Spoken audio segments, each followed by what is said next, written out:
Donc, Boker Tov, Parashat Ba'alotcha.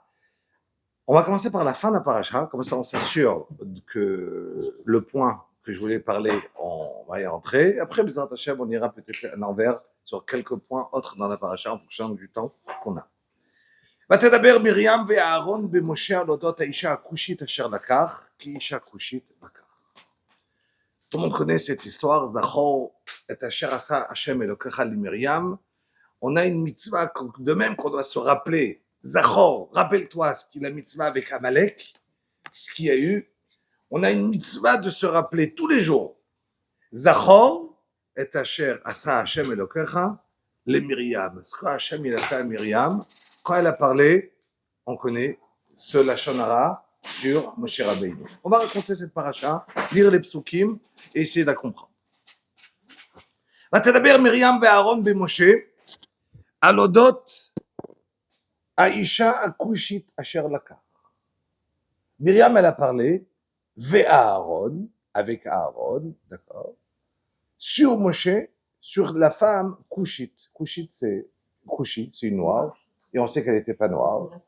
Non, peut-être à moitié, mais non, mais Rachid dit sur place, quand je dis à moitié, eux, ils n'étaient pas racistes, mais dans le sens, c'est quoi être raciste, ce que je veux dire.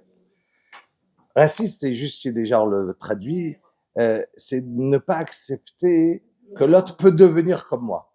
Ça veut dire, je veux dire, toi, tu es une race inférieure et que tu peux pas être à mon niveau. Moi, je veux dire, à Israël, on peut dire, on est raciste. On est le peuple élu. On est. Pourquoi on n'est pas raciste? Parce qu'on va dire...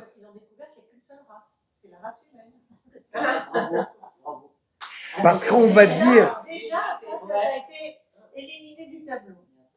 D'accord. Maintenant, le fait de dire à quelqu'un, tu peux devenir comme moi, tu peux être mitgayer et devenir comme moi. Et Marchémo Hitler, il va dire non, toi tu es une race inférieure, donc je dois t'exterminer. Parce que tu peux pas devenir comme moi. Moi je dis, tu veux redevenir comme moi, venir recevoir Ol Malchut Shemaim, revenir être juif comme moi, tu dois juste prendre sur toi tout ce que tu dois être, c'est tout. D'accord? Donc, c'est pas que je vais dire à quelqu'un, maintenant, évidemment, je vais dire qu'à Israël, ils ont des malotes, ils ont quelque chose d'extraordinaire, ils ont si, mais tout ça, tu peux aussi l'avoir. Je suis pas en train de dire que toi, tu es d'une manière beaucoup plus bas, inférieure, que tu peux pas le devenir. C'est la raison que j'appelle pas ça raciste, même si je vais dire qu'on est meilleur. D'accord? Si on pense qu'une personne, elle est inférieure et qu'on veut la détruire pour ça, on a peur qu'elle devienne pour nous, sinon on peut la détruire. Premièrement, la détruire en soi-même, jamais la Torah va demander de détruire. Parce qu'Akadosh Baruch Hu, il a créé, Hachem, voilà, en soi-même, mais Hachem, il a créé, même si je pensais sur quelqu'un qui peut être inférieur parce qu'il a eu des mauvaises midotes, je parle d'après la Torah. Hitler, on ne sait même pas comment l'expliquer, d'accord? C'est un rachat et ainsi de suite, il n'y a pas de mots. Mais, je dis, nous, notre manière de penser, même si je vais penser sur quelqu'un, je vais dire qu'il est inférieur dans une mida, dans une capacité, mais je dis, tu peux avoir toutes les mêmes capacités comme moi en devenant comme moi, tout simplement. Donc, je reprends. ותדבר מרים ואהרון ומשה לעדות האישה הכושית אשר לקח. Tout de suite, Rachid dit quoi? Je vais parler de Isha Kushit. Il dit Rachid sur place, אלא יש לך אישה נאה ביופייה ואינה נאה במעשיה, ולא במעשיה ולא ביופייה, ועל זו נאה בכל. Il dit Rachid sur place, elle s'appelait Noire, de la même manière que sur une Noire, je ne doute pas sur sa couleur, d'accord? La même manière, Tzipora, elle était tellement belle que personne n'en doutait. Donc c'est juste une manière de dire, Isha Kushit, c'est un kinouille, une manière de pouvoir dire un surnom, mais dire que ce n'est pas Isha Kushit. Vous comprenez? Donc quand je vais lire la Torah sans Rashi, aussi, Rashi rapporte un deuxième chat, d'accord? Rashi, Betty, ce n'est pas une invention, c'est Rashi. Rashi dit, Al Shem Noya Nikret Kushit, elle a été appelée Kushit sur sa beauté, que Adam Akoret Bno Nae, comme un homme il va appeler sur son fils Kushi, parce qu'il est trop beau, Kede shelot tishlot bo ain ara. Pour ne pas qu'il y aura, donc dire sur quelqu'un, comme on sait très bien qu'on va appeler un beta kvarot, on va l'appeler comment? Beta chaim. Pourquoi? D'accord? Parce qu'on appelle ça beta chaim que dans Melachon saginaor. Un aveugle, on va le dire, qui voit très bien. D'accord? Donc on sait très bien. Donc, Aïcha Akushit, c'est dans le sens bien et pas négatif. Ok? Donc qu'est-ce qu'il a dit? ותדבר מרים ואהרון ומשה על אודות האישה הכושית אשר לקח, כי אישה כושית לקח. La Torah répète, car il a pris une femme qui était extraordinaire dans ses maasim, dans ses actions et dans sa beauté extérieure. Vayomru, qu'est-ce qu'ils ont dit? Arak, ach bemoshe diber Hashem, alors gambanu diber, vaishma Hashem. Qu'est-ce qu'elle a dit? Qu'est-ce qu'ils ont dit à Aaron et Moshe? Arrête, on sait très bien que Moshe Rabbeinu, il était marié avec Tzipora, et après, depuis Matan Torah, il a divorcé. Il a divorcé. D'accord? Il s'est séparé de sa femme. Eux, ils ont pris, pourquoi il s'est séparé de leur femme? Par Gdusha. D'accord? Pour être plus kadosh. Et ils se sont dit, mais c'est pas possible. Pourquoi il y aura un Arrêt Moshe Rabbeinu, il est Navi, c'est un prophète, même s'il est plus grand que les autres Nevi'im, déjà ils n'ont pas réalisé la grandeur de Moshe Rabbeinu, parce que Moshe Rabbeinu, il était extrêmement modeste, ne montrait pas la différence entre lui et les autres. Donc, elle va dire à Aaron avec Myriam, mais nous aussi on est des prophètes, et on n'est pas divorcés. Et depuis quand on a besoin de se divorcer pour devenir prophète? Allez, on sait très bien que Avram Avinu, il était prophète. Yitzhak Avinu, il était prophète. Ils étaient tous mariés. Avram avec Sarah, Yitzhak avec Rivka, Yaakov, ces 4 femmes. Donc, Yaakov Avinu, Brira Avot, le plus grand d'Avot Akdoshim. Ils ne sont pas divorcés. Même Pitom, Moshe Rabbeinu, il est parti se séparer de sa femme. Ils parlent entre eux, pas pour dire du négatif, pour comprendre qu'est-ce qu'il fait Moshe. Pourquoi Moshe est en train de se séparer de son épouse, dire qu'il n'y a aucun problème, et la Torah n'a jamais demandé à se séparer de sa femme parce qu'on est d'avis. Jusqu'ici, ils n'ont rien dit de mal à notre niveau. Vaishma Hashem, Hashem a écouté, Hashem n'est pas d'accord. Donc, on reprend. Myriam, Matedaber, Myriam, Véa Aaron, les deux, sur cette femme-là, qui donne à Isha Kushit, on parle que des bonnes choses sur Tzipora, que des bonnes choses sur Moshe, mais on ne comprend pas pourquoi Moshe se comporte différemment d'Avram, Yitzhak et Yaakov. Vayomru, Arak, Ach be Moshe, diber Hashem. Il ne parle pas seulement sur Moshe, pas avec Moshe. Il parle avec Abraham, Yitzhak, Yaakov, Aaron, Myriam. Aussi, c'était des Nevi'im, c'était des prophètes. Vaishma Hashem. Là, la Torah, tout de suite, elle l'a dit. Vaish Moshe. Anav meod. Mikol Adam. Asher al pnei Adam. Tout de suite, la Torah te dit, attention, Moshe Rabbeinu, c'était l'homme le plus modeste du monde. Ça veut dire que Akadosh Baruch Hu témoigne sur la modestie de Moshe Rabbeinu. On sait très bien qui a écrit la Torah, Akadosh Baruch Hu, il a dit à Moshe Rabbeinu. Donc Moshe Rabbeinu, si on lui demandait s'il était modeste, qu'est-ce qu'il disait? C'est moi l'homme le plus modeste du monde. Forcément. Parce qu'il a écrit dans la Torah, lui-même il a écrit. D'accord? Donc Moshe Rabbeinu connaissait sa modestie, connaissait ses valeurs, et si tu lui demandes, à ton avis, Moshe Rabbeinu, qui est l'homme le plus modeste de ce monde? Il va dire, c'est moi. À notre avis, c'est pas une forme de modeste, parce que la manière, à moi de comprendre, d'accord, je veux dire, si je suis modeste, forcément, c'est que je me suis... Mais la grandeur de Moshe Rabbeinu était tellement grande, d'accord, qui est plus haut que ce qu'on peut essayer d'imaginer dans notre cerveau humain, puisque Moshe Rabbeinu, c'est lui qui a écrit cette phrase. Va'ish Moshe anav meod, c'est lui qui l'a écrit. D'accord, dans la Torah. Donc, Moshe Rabbeinu, chas v'shalom, si je lui pose la question à qui est modeste, il va dire pas moi, c'est un menteur. Et donc, ça veut dire, il va dire contre ce qu'il a dit à Kadosh Baruch Hu. Parce que la vérité, je rentre pas dedans, mais la modestie, en vérité, c'est quoi? C'est pas être bête, savoir pas qui je suis, ou jouer à un jeu, je suis... Si je connais ma valeur, je sais exactement qui je suis, d'accord? Mais à la valeur que je suis, que je me dis, je ne suis pas parce que je suis grand que je suis meilleur qu'un autre. Pas parce que je suis plus grand, que ça veut dire que je dois penser qu'une personne doit me respecter parce que peut-être j'ai eu des qualités qui m'ont aidé à le devenir. Peut-être j'ai un cadeau d'Akadosh Baruch Hu, que j'étais intelligent. Peut-être j'ai grandi dans une famille qui m'a aidé parce que mon père c'était Abraham et qui était le Gdolador. Et peut-être tout ce qui est autour pour venir et se rabaisser en disant pas parce que je suis grand que je mérite qu'on va m'honorer.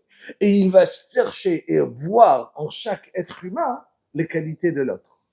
Et donc il va jamais regarder en disant moi je mérite, mais ça veut pas dire qu'il savait pas qu'il était le plus grand. Il savait qu'il était le plus grand. Il savait que c'est lui qui a descendu la Torah. Il savait que c'était lui le plus grand Tamid Racham, le plus grand Navi du Klal Israël, que même le Mashiach n'arrivera pas au niveau de Moshe Rabbeinu. Même le Mashiach ne va pas arriver à ce niveau-là. Tellement Moshe Rabbeinu est arrivé plus grand qu'Abraham, Yitzhak et Yaakov, que tout le monde. Donc Moshe Rabbeinu, c'est le plus grand Navi qu'on peut essayer d'imaginer, d'accord, qu'il n'a jamais eu un autre Navi comme ça. Et il n'y aura pas d'autres Navi comme ça. Il n'y aura pas de Navi. Le Mashiach ne sera pas au niveau de Moshe Rabbeinu. Donc, la Torah, elle te dit tout de suite, Vaïsh Moshe Anav Meod. Donc, deux avis. Est-ce qu'il a entendu Aaron et Myriam parler? Certains vont dire que oui, certains vont dire que non.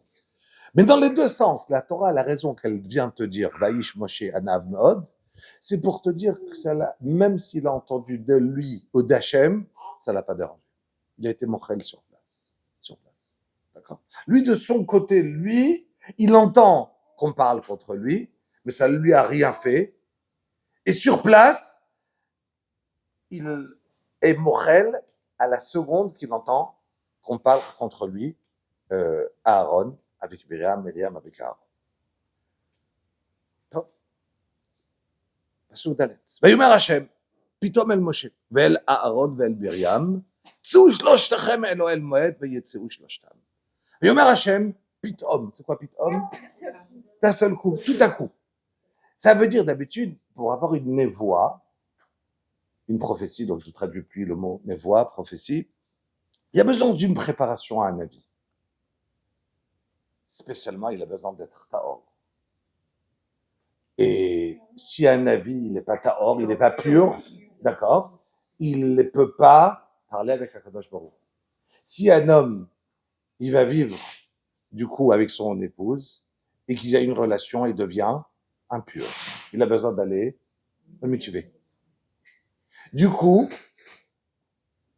tout à coup arrive Akadosh Baruch Hu, il parle à Moshe, à Aaron et à Myriam. Tseu shlochtechem el moed, sortez les trois en même temps, tout de suite vers l'Ohel Moed, et là-bas il y aura une prophétie. Le problème c'est que Moshe, il n'est pas marié, donc Taor, pur. Aaron et Myriam étaient les deux impurs. Qu'est-ce qu'ils cherchent tout de suite? Un mikvé, de l'eau. Il dit Rashi sur place, ils ont commencé à crier Maïm, Maïm, de l'eau, vite, Akadosh Baruch Hu va nous parler. Et ils sont pas prêts. Ils n'ont pas un mikvé. Il leur faut un mikvé tout de suite pour pouvoir recevoir la prophétie d'Akadosh Baruch Hu.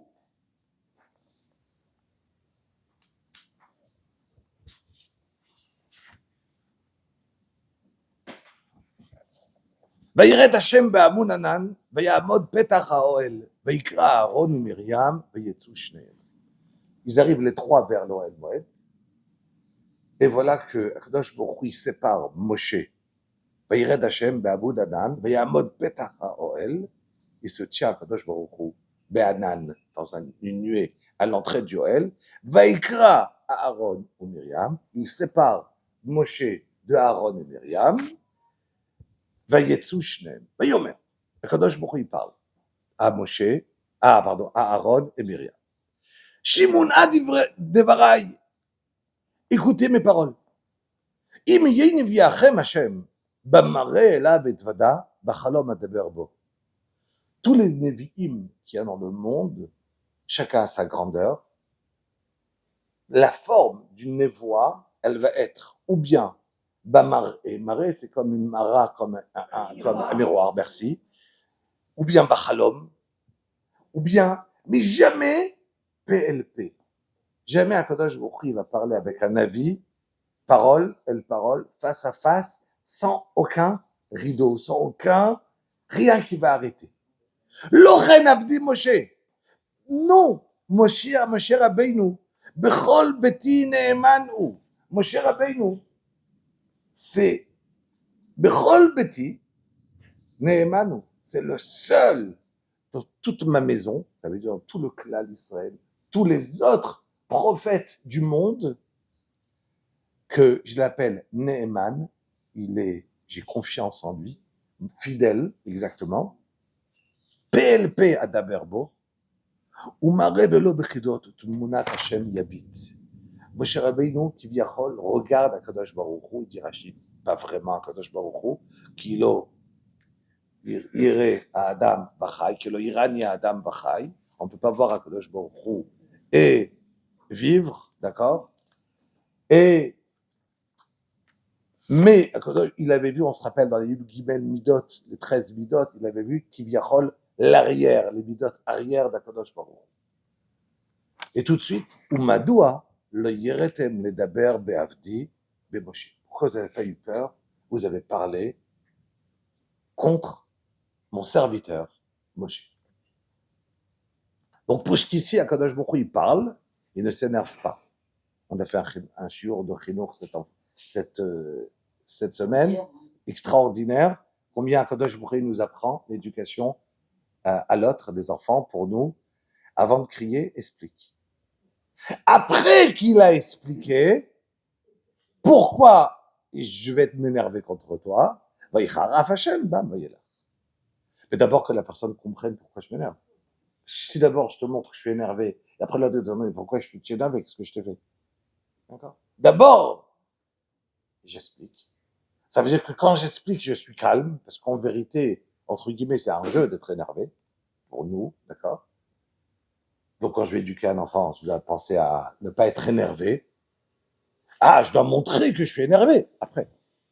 Mais d'abord, je suis cholette. Je vais réussir à contrôler quand je vais être énervé. Si je m'énerve parce que je m'énerve, donc c'est une punition, parce que c'est une nekama, une vengeance. Donc, Veichar af Hashem, bam, vayela. Et Hashem les laisse. Vianan, sar me'al haoel. Et à ce moment-là, le Akadosh Baruch Hu s'en va, et la nuée, du coup, part du Ohel Moed. Vine Myriam metzorat kashalan. Voilà que Myriam, on la voit, elle est entièrement lépreuse. Elle devient donc tout de suite impure par la lèpre. Veifen Aaron et Myriam, vine metzorat. Il se retourne Aaron vers Myriam, et voilà qu'elle est lépreuse.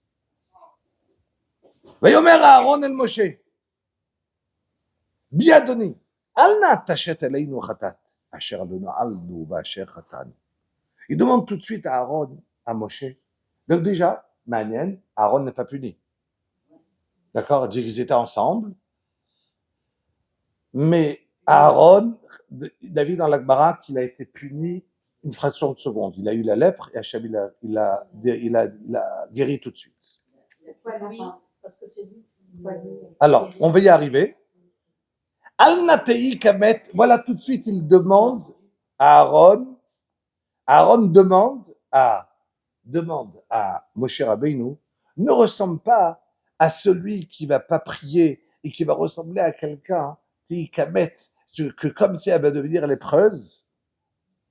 Et si tu vas pas prier maintenant, alors elle ne pourra jamais devenir Théora, elle ne pourra jamais devenir pure. Pourquoi? Parce que comment on devient pur et impur? C'est qui va faire ça? C'est le Kohen. Le Kohen. Maintenant, un Kohen, est-ce qu'il a le droit de venir et voir un néga, voir quelqu'un qui a eu la lèpre, si c'est quelqu'un de sa famille? Il ne veut pas. Maintenant, le seul Cohen qui existe dans le monde, c'est moi et mes enfants. On est en famille avec Myriam, c'est notre sœur. Donc, la rendre pure, c'est impossible. Donc, ça veut dire, si tu ne demandes pas à Kadosh Baruch Hu une demande spéciale à Kadosh Baruch Hu, eh ben, elle sera lépreuse et impure jusqu'à la fin de sa vie. Donc, il dit tout de suite à Aaron, à Moshe Rabbeinu, demande tout de suite à Hachem. Déjà, il faut se poser la question, le pas Moshe Rabbeinu, il ne savait pas qu'il fallait faire la tefila. Il n'a pas compris de lui-même faire la tefila. Quoi, il a besoin de Aaron qui lui demande, son frère. Myriam, c'est pas sa sœur. Vaïtzak Moshe el Hachem. Tout de suite, Moshe Rabbeinu, il fait une tefila. Les morts. C'est quoi les morts? Pour dire toujours, pas besoin de dire. S'il parle, c'est pour 110 ans. Donc toujours, les morts veut dire pour transmettre aux autres. Mais là, ça veut dire rien dire, les morts. Rien dire. Il dit Rachi sur place. Il dit à Kadosh Baruch Hu, non seulement je prie, mais je veux que tu me répondes tout de suite. Je veux ta réponse. Donc, Moshe Rabbeinu est capable de dire à Hachem, Alvaï, qu'on aurait pu faire une amida, dire à Hachem, Hachem, je te demande, c'est quoi la réponse? Et Moshe Rabbeinu, il dit à Hachem, mais tu sais comment je suis à Hachem? Et tout de suite, il dit à Hachem, attends, Hachem, je veux ma réponse. 4 fois dans la Torah, Moshe Rabbeinu, il dit ça à Hachem. 4 fois dans la Torah, Moshe Rabbeinu, il demande une réponse tout de suite. Je ne veux pas attendre la réponse. Je veux voir qu'est-ce qui va se passer. Non, non, non. La réponse, Hachem, il y a 4 fois, Hachem, il lui répond. Quand Moshe Rabbeinu, il demande, PLP d'abord, extraordinaire. Moshe Rabbeinu à la makom, Vaïtzak Moshe à Hachem, les morts. C'est quoi la fila? Kel na refana la. Puis une fila super courte. Il y a une fila. Et pourquoi il dit Rashi tellement courte? Alors déjà, on apprend comment une fila. Il dit Rashi. Avant de demander à Hachem, dis un shvar. Quel, il dit Rashi, quand tu veux demander quelque chose,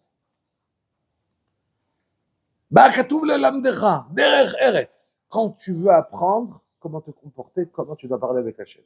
Quand tu dis Hachem, tu dis pas Hachem, Hachem, donne-moi. Non. Quel na. Derer eretz. Quel na.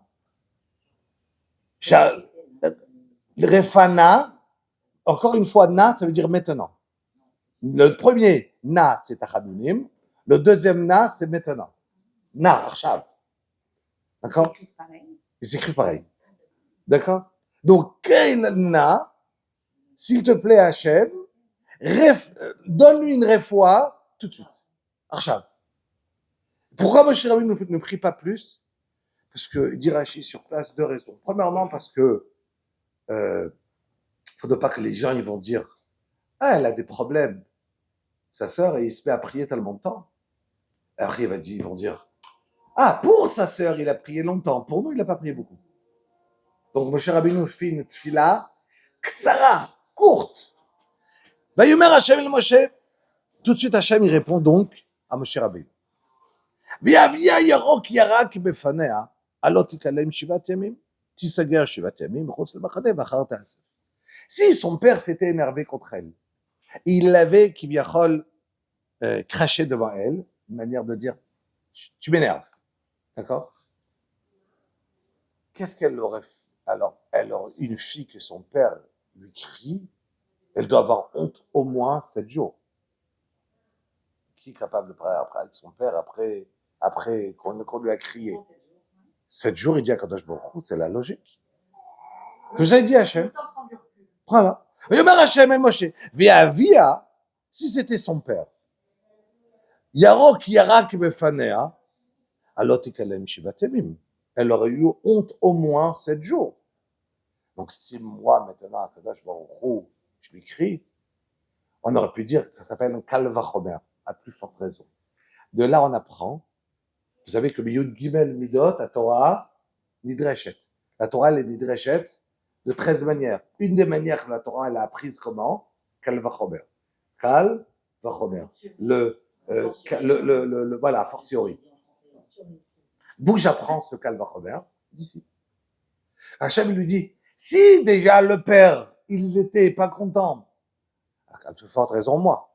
Alors tu vas dire, le prophète Moïse, ça aurait dû être le double, 14 jours. Non, Dayo, mais Menadin Yod Kededon. Ça veut dire que quand j'apprends un Kalvachomer, je dis pas, si déjà, c'est comme ça, alors là, ça doit être encore pire. Non, pas encore pire, non, mais au moins la même chose. J'apprends pas le double. Et donc, elle lui dit à Kadosh Baruch Hu tout de suite, Myriam, elle doit être fermée en dehors du Bachané comme une lépreuse pendant combien de temps? 7 jours. Après, elle pourra partir. ותיסגר מרים מחוץ למחנה 7 ימים, והעם לא נסע d'assef Myriam.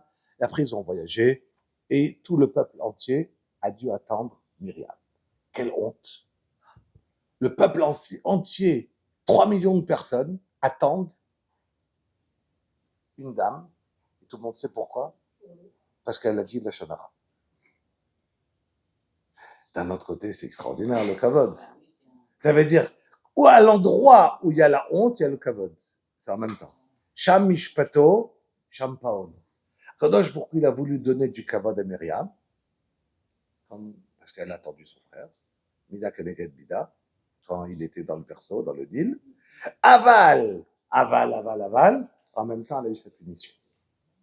Donc ça veut dire que le kavod, il vient d'un côté, et le bisayon, la honte en même temps. Jusqu'ici, j'ai juste raconté l'histoire, on va essayer d'expliquer, donner un petit peu les pirochim sur ce qu'on vient de lire. Déjà, on parle de la shonara.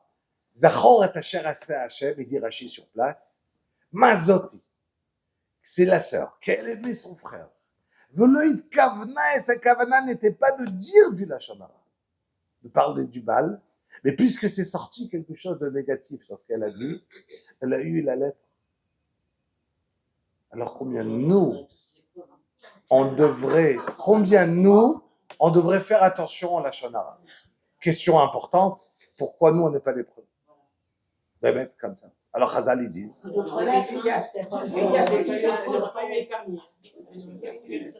On aurait pu être malade sans avoir de solution. Et la réponse, c'est que, je vais vous donner un exemple. Il y a écrit dans Chazal, écrit dans la Torah nous dit comme ça. S'il y a 2 témoins, comprenez l'idée, si vous ne comprenez pas l'idée, c'est pas grave, la réponse ça sera plus claire. J'amène juste la preuve, mais l'idée elle peut être sans ça. S'il y a 2 témoins qui viennent, Abraham et Yitzhak, ils arrivent et témoignent que Yaakov il a tué Reuven. D'accord? 2 personnes ils arrivent, ils témoignent que Yaakov il a tué quelqu'un. Donc ce Yaakov là, ils ont témoigné au Beit Din, qu'est-ce qu'il faut faire? Le tuer. Très bien. Tout à coup ils arrivent, je sais pas, Shimon et Lévi, 2 personnes, ils disent à Abraham et Yitzhak, comment tu peux témoigner une chose pareille, que tu as vu qu'il y a eu un meurtre, et tu as vu que ce meurtre-là, il était à Ashkelon, à cette rue et cette rue, dire que ce jour-là, tu étais à Yerushalayim avec nous. Donc tu n'as même pas pu voir la scène de crime. Donc qu'est-ce qu'ils viennent? Ils disent pas, c'est pas vrai que Yaakov il a tué Reuven. Ils disent que la doute, le témoignage que tu as fait, d'accord, il était faux. Ça s'appelle Edim Zomemim. D'accord? Ça dans la Torah. Elle dit la Torah, Kacher Zamam, ce qu'eux ils ont voulu faire, c'était tuer Yaakov parce qu'il a tué Reuven. Alors ce qu'ils ont voulu faire sur qui ils ont témoigné, on va leur faire à eux. Donc on va tuer les 2. S'ils ont voulu, la peine elle était prison. Si la peine elle était malcote. D'accord? Ce qu'ils ont témoigné, qu'ils ont voulu faire l'action, très bien. Maintenant, ça c'est ce qu'ils ont voulu faire. Maintenant, qu'est-ce qui se passe? C'est le témoignage, il arrive des autres, après qu'on a déjà tué Yaakov. Là, c'était ce qu'ils ont voulu. Mais maintenant, ça s'est pas encore, ça s'est déjà passé l'action. Ça veut dire qu'ils sont venus, ils ont témoigné. Abraham, Yitzhak, ils ont témoigné que Yaakov, il a tué Reuven, d'accord? Et j'ai déjà tué Yaakov, le Beit Din, il a tué Yaakov. Et Dieu la Torah? Non, tu punis plus Abraham, Yitzhak, c'est fini. Mais pourquoi? C'est pas logique. Si, quand ils ont témoigné. Ils ont voulu faire une chose. Si c'était pas encore arrivé, je vais tuer Abraham et Yitzhak. Et Jacob, il est encore vivant. Juste parce qu'ils ont voulu. Mais quand ils ont été dit à bord, je vais le dire, je dis la Torah, non. Tu sais c'est quoi? Quand ils ont voulu, ce n'est pas encore arrivé, quand je vais le mettre à mort, ça va expier leur faute. Quelqu'un qui a fait une avéra tellement grande, il n'est même pas pardonnable en mourant. Quelqu'un qui fait une avéra sans faire esprit, qu'est-ce qu'il fait? Il amène un korban khatat. Il a fait esprit, il n'y a pas de korban. Pourquoi? Parce que tu ne peux pas être mitkaper avec un korban. Avant, on était suffisamment haut pour que la lèpre venait réparer la faute du lachon hara. Aujourd'hui, on est tellement bas que quelqu'un qui va avoir la lèpre, il va aller voir le médecin. On va avoir mal à la tête, on va prendre un Doliprane. Qui va dire parce que j'ai dit un problème? Ouais. Il y a des gens qui prennent des Doliprane. Et on va jamais dire, quelqu'un qui a mal au ventre, il va dire, à quel avéra j'ai fait hier? J'ai attrapé froid, j'ai dit, qu'est-ce que j'ai mangé? C'est tout. Donc, quel rapport entre ce que j'ai fait, il y avait un Rav Yerushalayim, Rabbi Zalman Bislousk, on m'a raconté une histoire sur la ville dans 2 minutes. Une fois, il a eu le lait qu'il a oublié sur le feu. Je parle juste avant l'Amdina, il y a 80 ans. Il a eu le lait qui a débordé.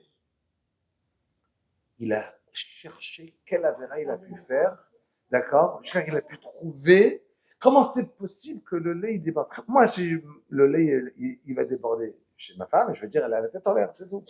Par exemple, je sais pas parce que moi je fais pas le lait, je fais pas le lait, c'est tout. C'est un exemple. Bon, je sais que quand je me coupe, j'ai dû dire que j'ai dû faire quelque chose. C'est ce que j'allais dire. Moi, je Voilà, le machin, mais j'ai dû faire quelque chose. Mais la question elle est, est-ce que tu le dis et tu recherches et tu t'assois que tu n'as pas trouvé ou tu le dis c'est oublié une seconde après? Ah. Si tu penses déjà, voilà, déjà si tu penses ça, c'est ça.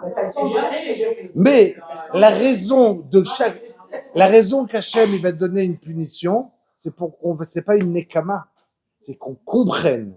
Il y a des gens qui comprennent rien, donc ils reçoivent même pas la punition.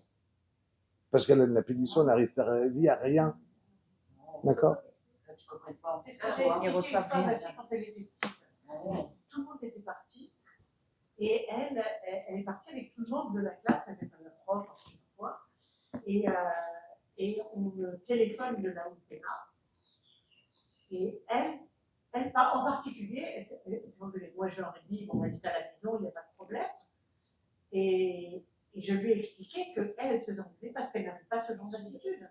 Donc, c'était. Tout à fait. Ça veut dire que des fois, on a Akadosh Baruch Hu, il va punir quelqu'un, d'accord. Le but, il est de se faire, de comprendre. Alors, si quelqu'un il ne va pas avancer, donc où il est l'intérêt? Aujourd'hui, la lèpre, elle n'aurait pas eu l'intérêt comme qu'il y aurait eu avant. Mais Rabotai, je reviens à ma question. Comment ça se fait que Moshe Rabbeinu n'a pas prié par lui-même? Chazal, ils disent, vous savez que, et ça c'est un chat extraordinaire, par lui-même. Non, il a eu besoin que Aaron vienne et lui dit, prie. Mais quoi, tu n'es pas le frère, tu n'as pas besoin de toi de prier. On raconte, il y avait une fois, il y avait une ville qui s'appelle Slousk. Slousk, c'est un petit village, d'accord? Et ce petit village, comme il avait dit le Chafetz Chaim, il avait dit, dans le ciel, la carte du monde, elle est décidée différemment. À ce moment-là, Paris n'était pas une grande ville de Torah. Il dit Paris, c'est une toute petite ville. Radin, c'est un petit village. Mir, un tout petit village. Il y a des yeshivot. Donc là-bas, c'est la capitale dans le ciel, c'est des yeshivot. Mais dans la grande capitale où il n'y a rien, alors il n'y a rien. Et voilà que, avant ce rave que je venais vous raconter avec le lait, il s'appelait le Radbaz. Après, il est monté à Tzfat, il était rave là-bas. Voilà que ce rave là en question, un jour dans sa là, il y avait un homme qui avait une boucherie qui marchait très bien. La boucherie, ça marchait spécialement le jeudi parce qu'il en achetait pour Shabbat. Avant Shabbat, dans la semaine, on n'achetait pas parce qu'il n'y avait pas de frigidaire. Donc les viandes, on achetait tout frais pour pouvoir garder. Donc il y avait l'abattoir dimanche, lundi pour avoir une viande fraîche pour Shabbat. Voilà que jeudi, voilà donc arrive jeudi, et voilà que on est à Mincha, à Pitom, il y a le gars là, qui est le boucher, qui arrive l'heure de Mincha vite, il ferme, le magasin était plein, il ferme son magasin, et il sort, tout le monde sort, et il leur dit revenez après. Passait un monsieur, un docteur de la ville, qui était un des maskilim qui ne croyait en rien, qui avait lâché Torah Mitzvot complètement. Il revoit cette histoire, il voit comme ça un homme en train de fermer sa parnassa pour aller faire une tefila. Il est fou, là. Il a des clients, tout est bien pour lui. Il est capable de mettre sa parnassa en dehors de son magasin pour aller faire une tefila. Il arrête, il me dit, mais tu es fou. Tu écoutes ce que tu veux. Il y a ce monde, il y a le monde futur. Ma parnassa d'en haut, elle est importante. Si je ne vais pas maintenant faire ma tefila, en haut, je serai sans parnassa. Ici, je suis peu de temps dans ce monde. L'autre, il dit quoi? Vraiment, tu crois au Lamaba? Vraiment? Alors, il lui dit, ma chère, c'est sûr que j'y crois au Lamaba. J'ai une idée, tu veux pas acheter mon Lamaba?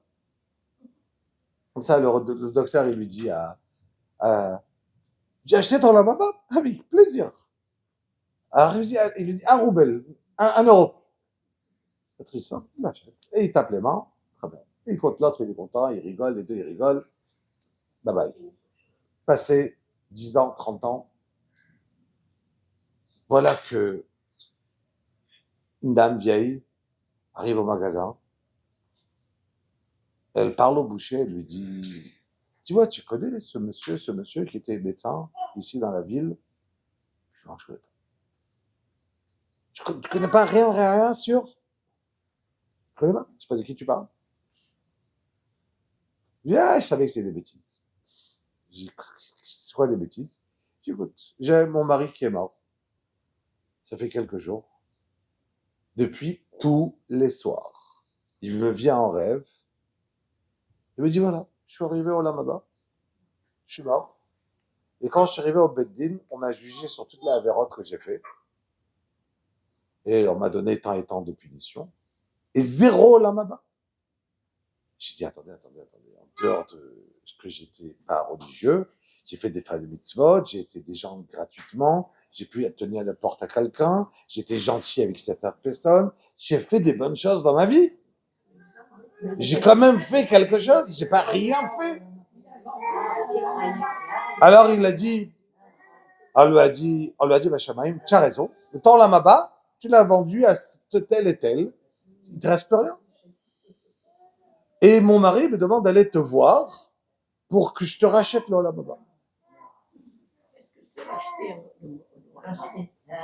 Lui, il entend ça, il lui dit, ouais, je me rappelle, bêtard, je vois cette histoire, mais moi, entre guillemets, j'ai jamais tenu à prêter attention à cette histoire, je l'ai oublié. Alors, il lui dit, alors je peux te le racheter? Je dis, non. Moi, quand je l'ai acheté, j'ai même pas réalisé que c'était possible. Maintenant que j'entends que ça vaut la peine, mais je le vends pas. Tu rêves, c'est fini. Je le garde pour moi. Le Olamaba, c'est fini. Il est à moi, ce Olamaba. Ah oui, en plus du sien, donc je lui dis, surtout pas. Alors elle lui dit, écoute Adam, écoute-moi, je sais pas quoi faire, mon mari va revenir ce soir dans mon rêve, quand il vient chez moi, je l'envoie chez toi. Il a dit, moi c'est fini, je peux rien faire. Donc, c'est ce qui se passe. Lui dit, il revient chez lui dans le rêve, et sur place chez sa femme, et dans le rêve, il lui dit, écoute, tu vas faire une chose pareille. Le Rav de base, le Rav de la ville, quand il sort de la tfila, il y a tous ses élèves autour de lui, tu le déranges, tu viens, tu te postes en plein milieu et tu lui parles. Top. C'est ce qu'elle fait le lendemain, elle attend le rab qui sort de la choule, elle l'arrête, tout de suite il y a le shamash qui dit pas tout de suite, il apprend un tort, tu veux rentrer chez le rab, il y a des kilalim, il y a des règles. Il dit non, c'est urgent, et elle commence à raconter son histoire. Elle rentre son histoire, c'était le matin, le rab il dit Din Torah, avec celui-là, avec celui qui est niftar, avec le boucher, dans la grande choule de la ville, et toute la ville est invitée. Toute la ville doit arriver. Vous imaginez, tous les magasins ils sont fermés, Din Torah avec quelqu'un qui est niftar, à 5 heures, tout le monde est là, d'accord? Et comment se Din Torah? La dame qui raconte, le gars qui raconte, et qui commence à dire, écoutez, moi, à aucun prix, je le revends. C'est son problème. Il n'y croyait pas à son Torah au mitzvot. Il n'y croyait pas au Olam Haba. Moi, j'ai fait un super achat à un certain tarif. Je connais la valeur du Olam Haba. Je ne suis pas d'accord de le revendre. En cours, les Dayanim écoutent, se mettent, sortent, décident et re-rentrent. Et le Ritbaz, il dit une chose pareille. Première des choses, il faut savoir une chose, ça n'existe pas de vendre son Olam Haba. Premier psal. On ne peut pas vendre son Olam Haba. Impossible. Deuxième point, celui qui ne croit pas au Olam Haba, il n'aura pas de Olam Haba. Donc la raison que lui, il n'en a pas en haut, c'est parce qu'il n'en a pas. Aval. Troisième point. Ce qui s'est passé là à l'instant, de cette histoire, et toute la ville en train de trembler, de comprendre l'importance du Olam Haba, des mitzvot. Tout ça, c'est arrivé grâce à ce monsieur qui a pu arriver. Et là, le chizouk qu'il y a eu dans le monde, d'accord? Le chizouk qu'il y a eu dans le monde, d'accord? C'est grâce... Bravo, allez-y. Le chizouk qu'il y a eu dans le monde... Ouvrez. Ah, c'est bon, voilà. Donc, le chizouk qu'il y a eu dans le monde, c'est grâce à ce monsieur-là. Et ça, tout ce mérite-là, ça va lui donner un nouveau Olam Haba. Là, ça va lui donner des mérites dans l'Olam Haba. Et ça veut dire que il pourra grâce à ça avancer. Et cette histoire-là qui va être racontée comme aujourd'hui, les Dorot, et ça va donner un chizouk de Emouna à autant de personnes. Donc, imaginez maintenant Moshe Rabbeinu. On revient à notre histoire. Moshe Rabbeinu, il entend. Moshe Rabbeinu, il entend son histoire. Il y a 5 minutes, on a fini. Moshe Rabbeinu, il entend son histoire. Il entend que il y a maintenant un Myriam qui d'un côté fait une Avera, mais par sa Avera, on aura un chizouk dans tout le Klal d'Israël pendant des milliers d'années de ne pas parler de la Lashon Hara.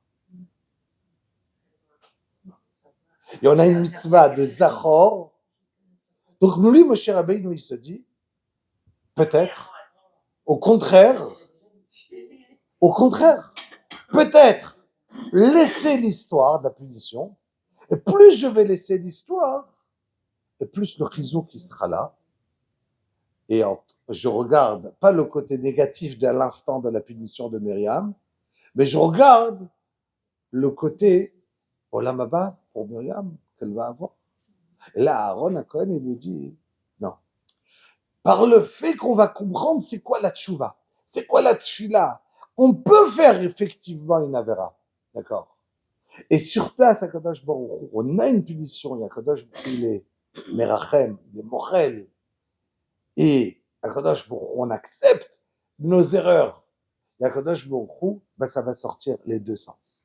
Le côté du Lashon Hara qu'on peut parler, le côté de Tchouva qu'on peut arriver et dire, et c'est ça la force de Moshe Rabbeinu avec Aaron, d'accord? Et à Kedekar, qu'il y a écrit sur Aaron, il y a écrit que c'est lui, d'accord, qui a été Moseret Nafsho sur ça. On l'appelle, quand on va parler de Myriam, on va l'appeler Achot Aaron. Petit car Myriam, Achot Aaron. Ouais, elle n'est pas Achot de Moshe. Et quand même, on l'appelle. Parce qu'on dit que Aaron, il s'est donné Masaret Nafsho entièrement pour Myriam. C'est pour ça que, bien que c'est pas lui qui a prié, la force de la prière, elle est une force plus forte chez Moshe Rabbeinu, qui avait une force de dire à Kadosh Baruch Hu, réponds-moi. Maintenant. D'accord? Extraordinaire.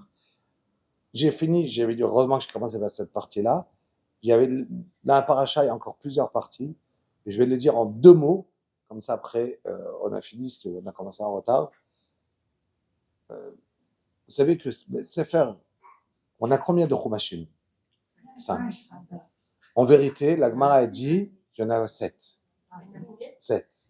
Pourquoi? Parce qu'il y a 2 psukim en plein milieu de Parashat Be'alotra, que ça s'appelle un nouveau Sefer. Un Sefer entier, et dit la Gemara, d'accord? C'est quand Moshe Rabbeinu, quand on a quitté Matan Torah, on s'est sauvé, dit la Gemara, comme des enfants qui, quand il y a la récréation, ça sonne, on voit les enfants qui courent, tout le monde est content de quitter la classe, on s'est sauvé de Matan Torah, Ketinok, Aboreach, Bibet Sefer, comme si on va aller dire, waouh, on a reçu 613 mitzvot, il reste encore un petit peu, il y aura encore. D'accord? Vaut mieux qu'on se sauve. D'accord? Et donc, et le côté, et donc, ce côté de, regardez, ויסעו מהר השם דרך 3 ימים, ואהרון ברית השם נוסע לפניהם דרך 3 ימים, נטו להם מנוחה, וענן השם עליהם יומם ונשא בין המחנה. Pitom, on a 2 nun à l'envers, d'accord? Et il y a 2 mots, 2 psukim. ויהי בנשוא אהרון, ויאמר משה קומה השם יפוצו אויביך, וינוסו משונאיך מפניך, ובנוחו יאמר שובה השם רבבות אלפי ישראל. Point. C'est 2 psukim, un deuxième nun à l'envers. Dit la Gemara, dans un des avis de la Gemara, ça, c'est un sefer à part. Donc ça veut dire, on a Bereshit, Shemot, Vaikra, Bamidbar, jusqu'à ce passouk. Ce passouk-là, c'est 2 psukim, donc ça fait déjà, d'accord? Et après, la suite de Bamidbar et après Dvarim. Donc Bamidbar, c'est 3 sfarim. Bamidbar, c'est 3. Et un sefer, il a 2. Et dans ce sefer, pourquoi il a des nouns? 2 raisons. Ou bien pour te dire, parce que pourquoi on a séparé ce sefer? Qu'est-ce qui s'est passé? Avant, il y a une histoire mauvaise. Après, il y a une avéra mauvaise. Pour séparer les 2 pour Aniot, les 2 malheurs, Hachem, il a mis 2 psukim au milieu pour séparer, bien que les 2 malheurs, ils étaient un à côté de l'autre. Qu'est-ce qu'on a fait? Parce que 2 malheurs un à côté de l'autre, c'est pas bien. Pour nous, c'est un mauvais siman. Qu'est-ce qu'il a fait Hachem? Il nous a mis 2 psukim, d'accord, pour séparer les malheurs. Maintenant, pourquoi Nun? On sait très bien qu'il y a Ashrei, Yoshua Vetecha, il est sur la Aleph Bet. Ashrei, Yoshua, Dachad. Faites attention, on prenait le Gadol Hashem, Dor le Dor, Adar, d'accord? Et ainsi de suite. Quel pasuk, quelle lettre il manque? Le Nun. Parce que Nun, il manque pourquoi? Parce que ça vient du mot Nofel. Le Nun, il représente la Nefila, tombée. C'est pour ça qu'il y a écrit tout de suite Somer Hashem Lechol Anoflim, que je t'ai enlevé le Nun, mais je te relève tous ceux qui tombent. Pour ne pas mettre le Nun, il a remis le Nun dans Somer. Donc je t'attrape. Tout de suite, je t'ai mis le Nun à l'envers pour te dire, attention, il y a un Nun, mais quand tu sais prendre les choses bien, la Nefila, elle est à l'envers, donc ça veut dire que c'est une kima. C'est te relever. Comment tu te relèves? Et c'est quoi les deux psukim qu'on va les lire? Moi, je vais traduire. Aaron, quand le Aaron, il voyageait, donc le Aaron, la Torah, Yomer Moshe, Kuma Hashem, veyafutsu oyuvecha, que tes ennemis, ils disparaissent, veyanusu mesanecha mipanecha, que tous les ennemis du clan d'Israël, à nous, alors ils seront exterminés. Combien c'est important ces psukim aujourd'hui, quand aujourd'hui, ce qui se passe dans le nord, ce qui se passe dans le sud, d'accord? C'est un pasuk, veyibinzo Hashem, veyafutsu oyuvecha, veyanusu mesanecha mipanecha. D'accord? Et il dit Rashi sur place, quoi, Kadosh Baruch Hu, il a des ennemis? Non, celui qui haït le peuple juif, ça veut dire qu'il haït Kadosh Baruch Hu, et Hachem il le considère comme si, Uvnocho Yomar, et quand la Torah elle arrête de bouger, ça veut dire on s'assoit au Beth Midrash, Shuva Hachem, Hachem il revient vers nous, il garde le peuple, le clan d'Israël.